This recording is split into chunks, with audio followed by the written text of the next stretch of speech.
Hi everybody. ఇక్కడ రూపాయలు, అర్ధ రూపాయలు, పావలాలు 3, 3.5, 4 అనుపాతంలో ఉన్నాయి. మొత్తం విలువ 161 ఇచ్చాడు. పావలాలు ఉన్న సంఖ్య ఎంత అడిగాడు. రూపాయలు, అర్ధ రూపాయలు, పావలాలు 3, 3.5, 4 అంటే దీన్ని సింప్లిఫికేషన్ చేసామంటే 3, 7/2, 4. ఈ డినామినేటర్ తీయడానికి ఇంటూ 2 6 అయింది, 7, 8. ఓకే, ఇంతలో క్లియర్ మీకు.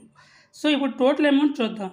6 రూపాయలు 6 రూపాయలు, 7 అర్ధ రూపాయలు 3.5, 8 పావలాలు 2 రూపాయలు, టోటల్ 11.5 వచ్చింది. సో మన వరకు టోటల్ అమౌంట్ ఎంత వచ్చింది? 11.5 వచ్చింది. సో మనకి వాడి లెక్క ప్రకారం ఎంత వచ్చింది? 167 వచ్చింది. మనకి పావలాలు 8 రూపాయలు కాబట్టి ఎంత వస్తుంది చూడాలి. Okay, so 8/23 × 2 × 161. Okay, the calculation చేసామంటే 28. So the right answer is 28.